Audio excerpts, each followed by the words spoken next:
Hey, happy Saturday. As you can tell by the title of the vlog, it is going to be a how I became a project manager with no experience. But this particular video is going to have a little twist on it because y'all are getting ready for me to travel for work this week. Let's go ahead and get started. So, as a little girl, I didn't know pretty much what I wanted to be, and then as I began to get older and got in high school, you know, your girl thought that she was going to be a radio DJ. I became interested in newspaper, radio, being on the news station.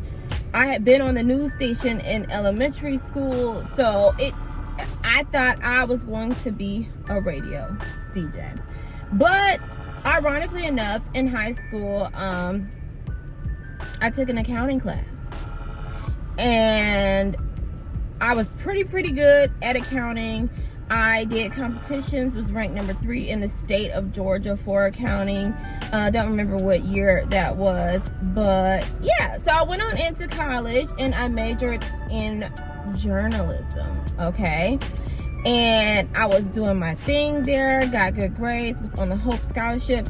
Shout out to those of you in Georgia who are around my age who went to college and got Hope Scholarship, came in the clutch because a lot of parents, it really benefited them. Yeah, but I majored in journalism. And there was a radio at the school. I forgot the name of it, but I went to Georgia State University. I entered in August of 2006 and graduated in December of 2009. So yeah, there I thought I was going to be, I was on the right track. I was doing the things that I was supposed to do. Then graduation comes and life hits you and you're like, what the heck am I going to do? So after I graduated, I ended up getting a job at a freaking childcare center. And that was not for me. I stayed there for 4 months only because that wasn't gonna work out for you, girl. But yeah, so during that time, I did some deep thinking and I'm like, man, you know, what can I do that can get me out of here and get me on the right path for life, you know? So ironically, I had met this guy when I was in college. I used to go to the bank to withdraw money, and I wasn't supposed to be going there because at this time, these were the accounts that our parents had set up for us when we were little, like 5 years old. So I had the account for a long time. Never got the opportunity to go and withdraw money from it. But going to college, I saw, oh my God, they have a branch downtown.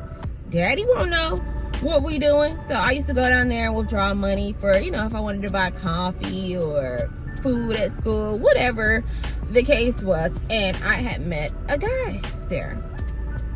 Well, 2009, 10, 11, one of those years, I'm like, look, I need a job.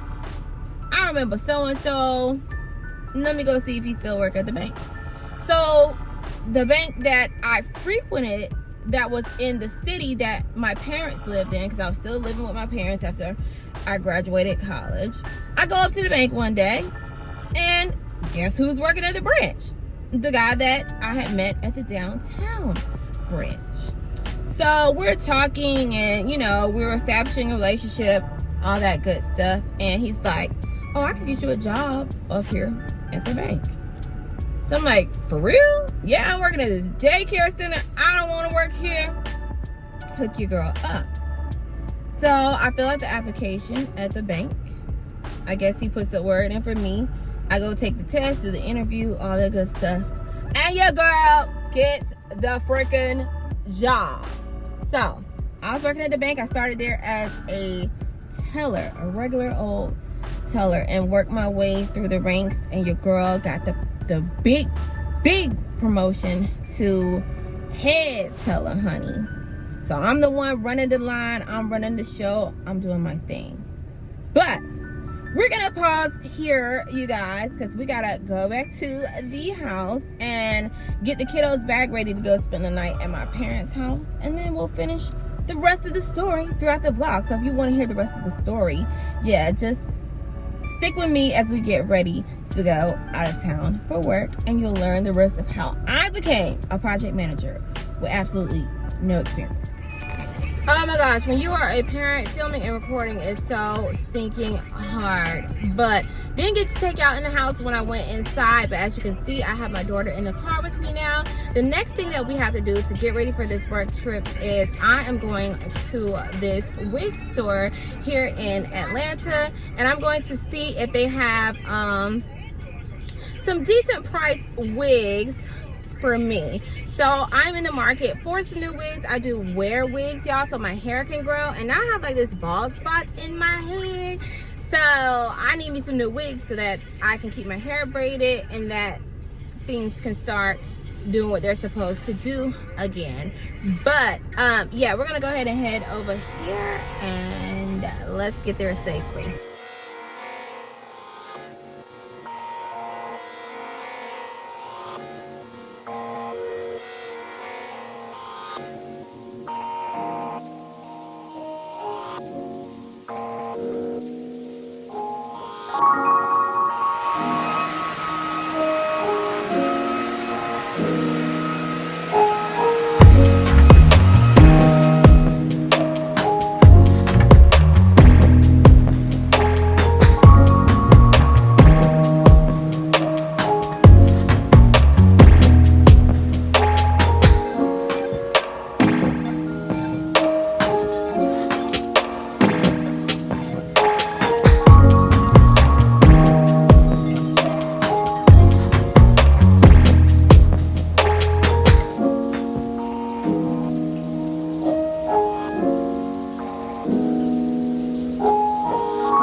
Good morning, y'all. As y'all can see, today is a new day of the vlog. Yeah, we came downstairs to make some breakfast, but your girl is running late. But speaking of breakfast, y'all, some mornings I like to go in and make me an EARTHCHIMP vegan protein smoothie or shake. I fell in love with EARTHCHIMP when I figured out that it would help me to reach my overall wellness goals. So I have been on a weight loss journey, and definitely incorporating EARTHCHIMP into my diet has helped me to reach my overall wellness goals. And I also fell in love with EARTHCHIMP when I discovered that I could substitute some breakfasts for this here. You can make it in the blink of an eye, put it in a blender with whatever other ingredients you use to make your protein shakes or smoothies, and then pour it in your cup and drink it. Me, myself, I just like to use lactate milk and some ice and blend it very well, and it turns out really smooth like so.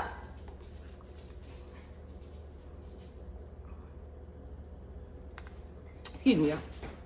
And it tastes so good. This one is the vanilla vegan protein. So, if y'all want to get this, definitely go ahead and get it and share the love with your family. If you want them to be healthy, just like you are trying to be healthy, then definitely go ahead. Look down in the description box.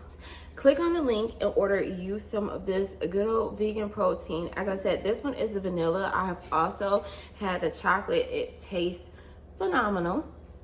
So yeah, go ahead and click that link in the description box and grab you some now. Or go on Instagram and visit them at EARTHCHIMP, so you can take a look at their page, see what they're all about. But I think you'll definitely fall in love at first sip with EARTHCHIMP the same way that I did. Now, go ahead, make your breakfast so we can sip and eat together, okay?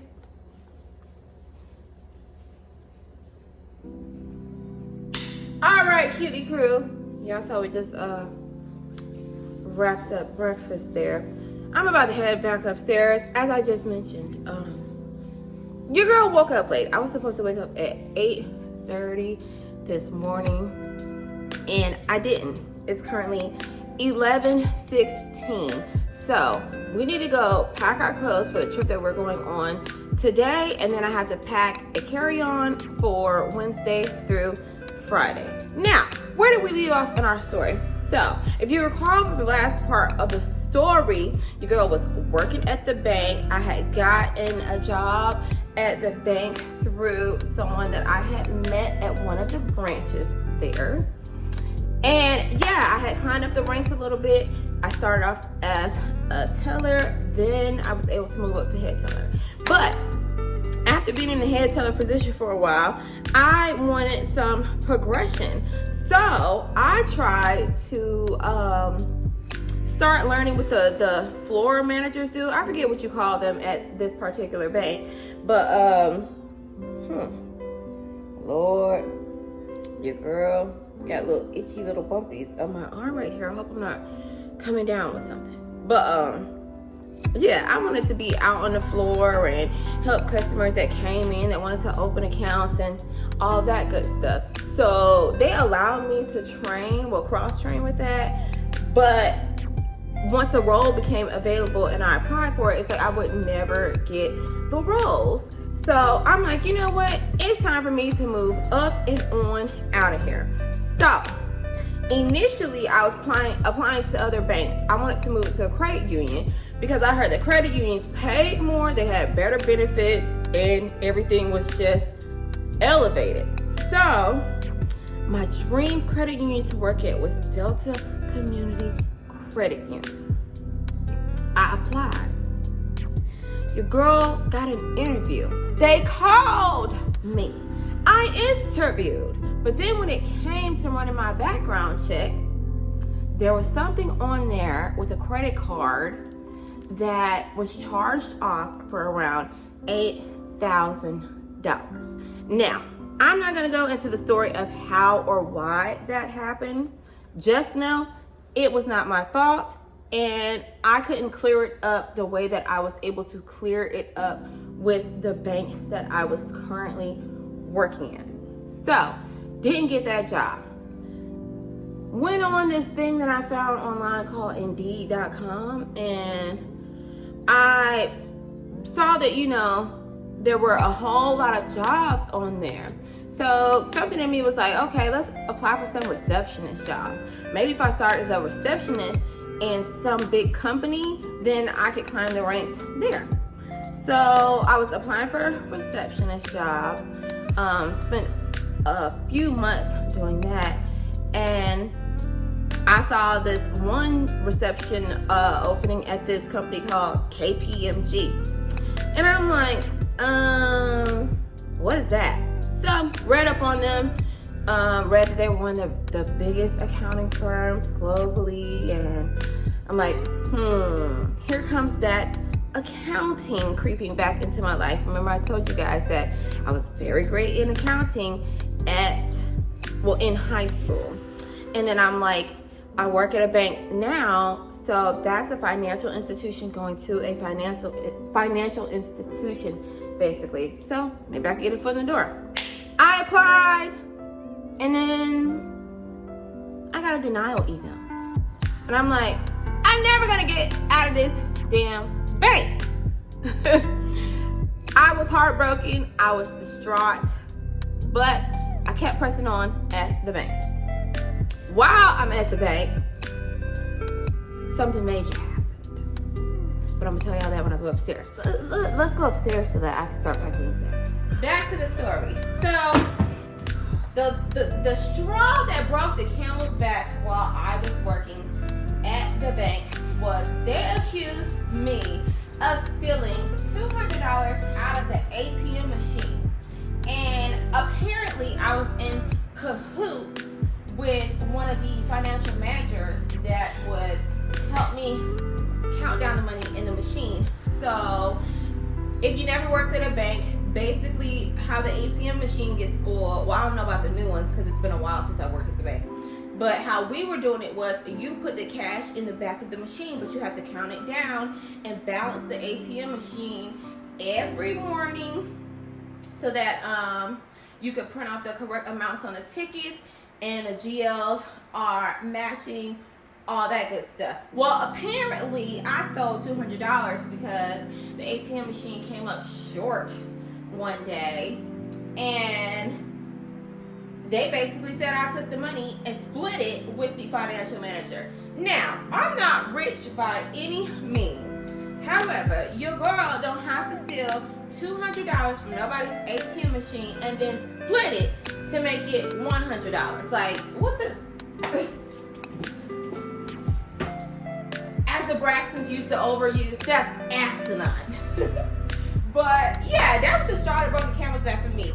So I had to basically write a letter to like one of the presidents or somebody of that nature. But I wrote that letter so good, explaining what the hell happened and exonerating myself, that they came down from the corporate branch or whatever you want to call it. They came down from corporate and took your girl to lunch, verbally apologized, and you know, was trying to butter me up and, oh, you know, I can mentor you and you know, you can climb through the ranks stuff. No, I'm done. I don't want to climb through nobody's ranks. Luckily, KPMG had emailed your girl, a recruiter from Africa. Now, me seeing this email, I'm like, that's not real. Why is somebody from Africa reaching out to me? But lo and behold, it was real. And they called me, set up the interview. I interviewed with the operations team, and I interviewed with the office managing partner, and I got the job. So I started with KPMG. I think it was October 2014, I want to say. And I started there as a receptionist with the operations team. And basically what operations does is they are taking care of, you know, any meetings within the firm in that particular office, or setting up meetings. They do the AV for it. We would order food for the meetings. Anything like operationally within the firm, that's what operations does. So I was a receptionist, and you know, that went well. I had the opportunity to network and chat with so many people. I kid you not. When you're a receptionist, you tend to learn everybody's business. But as I mentioned, you also get the opportunity to network with everyone that comes in, goes out, works there, all that good stuff. So, I was a receptionist for, I forget how many years. I think, oh Lord, the times are crossing. Probably like a year or two. I got tired of being a receptionist. You had to ask someone to come relieve you, to go to the bathroom and all this extra stuff. And I'm like, I'm an adult. I can't be doing that. I don't want you to know what I got to do or when I need to go to the bathroom. So yeah, I had to get out of there. But there was no opportunity, no room to grow within the team, really. So I started looking outside of the team. Now, this entire time, I was really tired of being the receptionist over the course of the 2 years and had been applying to jobs within the firm. But I figured out that one of the ladies that was over the team, she basically was bad-mouthing you, girl. And one thing about me, throughout school, that's elementary, middle, high, college, working, nobody never had nothing bad to say about Ashley Cummings at this time. Okay? I never went to ISS, OSS, nothing. Never got bad grades, none of that.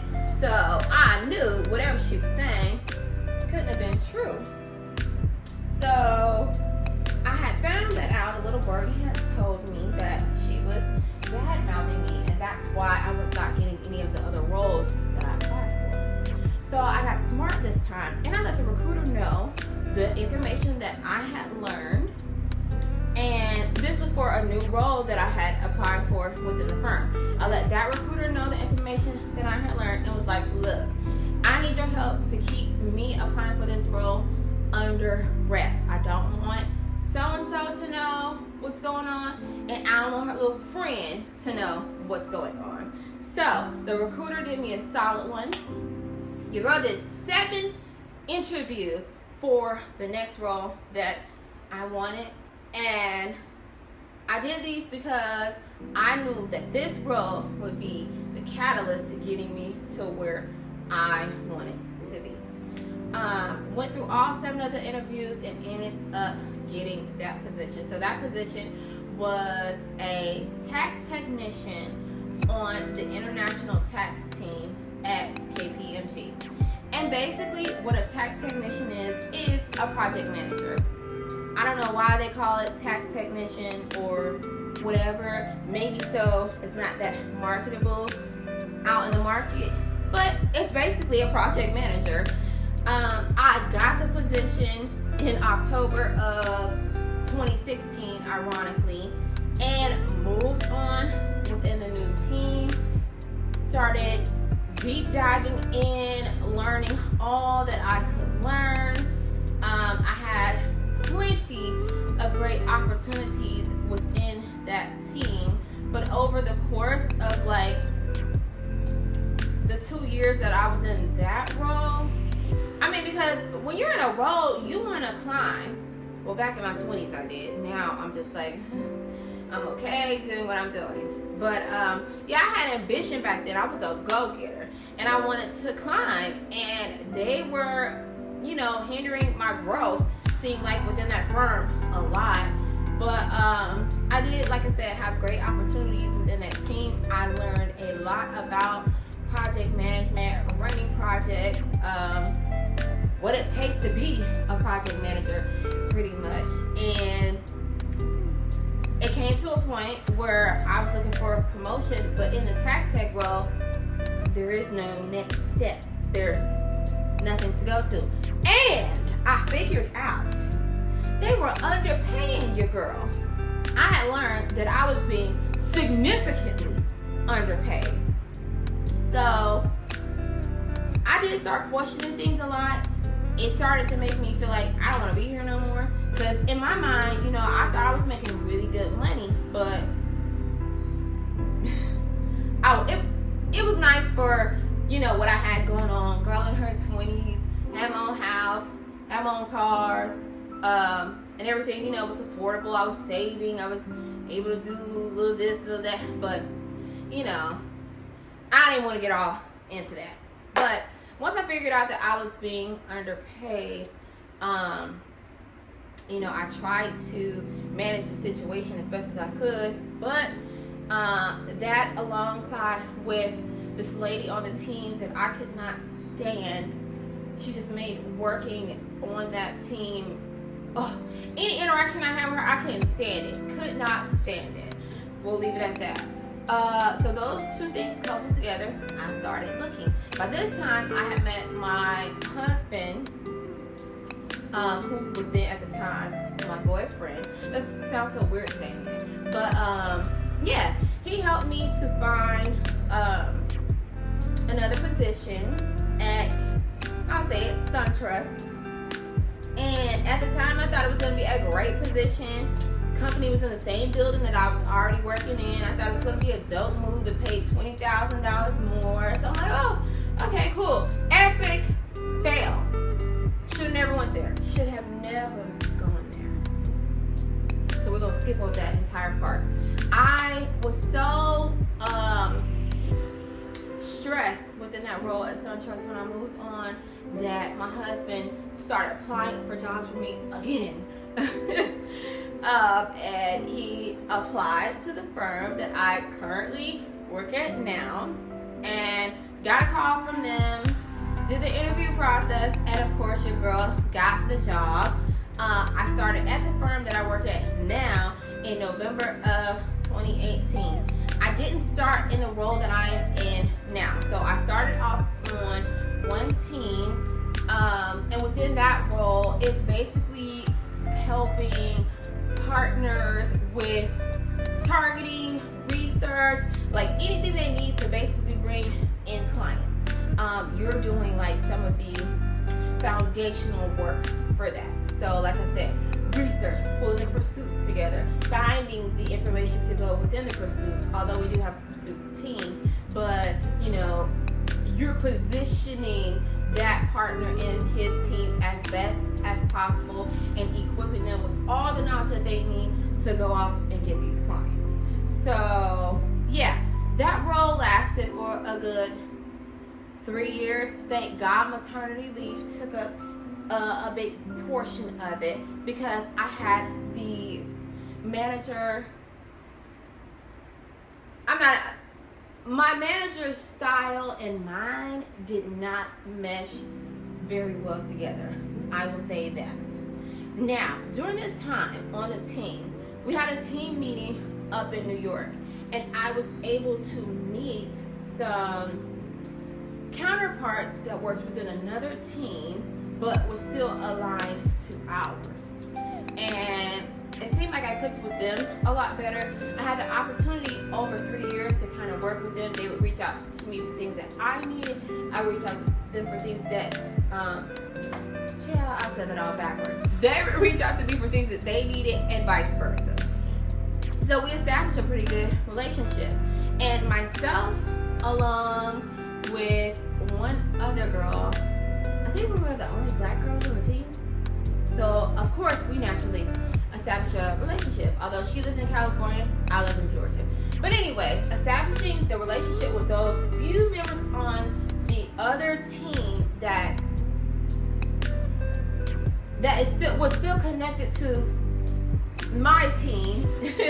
It's this big umbrella that we all fall under, basically. But establishing those relationships and keeping those relationships warm helped me to get a position within their team because they remembered, you know, how helpful I was.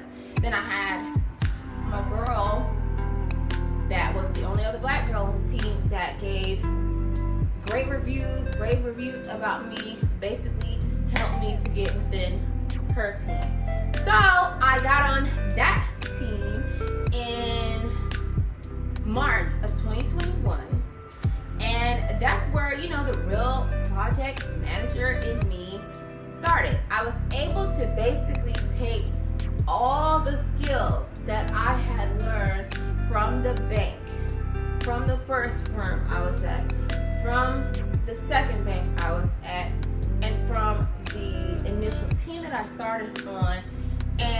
was enough skill and enough educational background, even though journalism has nothing to do with it. Well, now it does, funny enough. But I was able to take my background of, hell, not even that many years. I didn't have that much experience, but I had unique experience and leverage that to get a project manager role. And I have been thriving in it, doing very well within this role.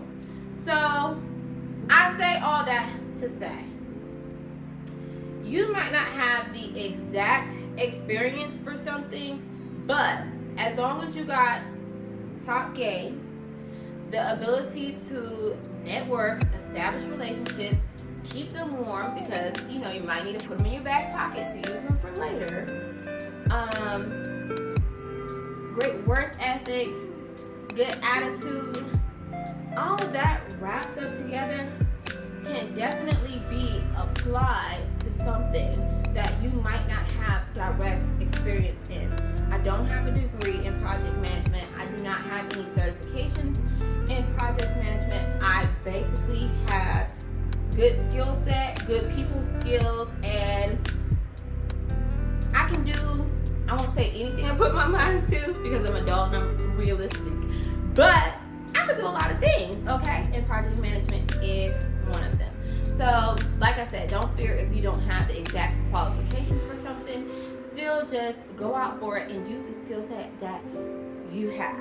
So, I hope that story didn't take too long to get to or get through, but that's how I became a project manager with absolutely 0 years of project management experience. So, I am going to stop talking to y'all. Go ahead and pack these bags on bags, because if I don't, we'll never get out of here. We don't want to go on this part anyway, but you gotta do what you gotta do as an adult. So, you gotta look at toe up this entire vlog, which sucks, but if you like this video, make sure you go ahead and hit that thumbs up button. Also, comment down below. Let me know what you do professionally. I would like to start to get to know each and every one of you. So let me know what it is that you do professionally, or what are some of your professional goals and aspirations, dreams, all this stuff. Y'all, it's just crossing my mind. I never showed y'all my wig. Hold on. So remember, y'all, we went yesterday to get new hair. Don't care. This was the hair. I don't think I ever came back on camera and showed y'all. And then y'all been letting me look toe back the entire video. But that's just me being real, authentic, and hopefully relatable. Because y'all know half of y'all don't go out made up glamorous anyway every single day. But hope y'all like it. This is the best wig that I've had. Y'all check out Hair Porn in Atlanta. Let me say that again because it came out wrong. Hair Porn. It is in Atlanta on 11th Street, y'all. Kind of near Howell Mill. But yeah, go check them out if you're in the market for a new wig. I would definitely be going back to purchase some more hair. But anyways, as I was saying, y'all, comment down below. Let me know what it is that you do professionally. What are your professional goals and aspirations? Are you happy in your current job, or do you want to move on into something else? And I say it's okay to move on. You don't have to stay nowhere you don't want to be, or nowhere that you're not wanted. Okay? Take that advice from me. But whatever y'all do, make sure that y'all are staying cool, calm, and Crawford. And the next time I see y'all, we're going to be going to Texas. Okay? Bye.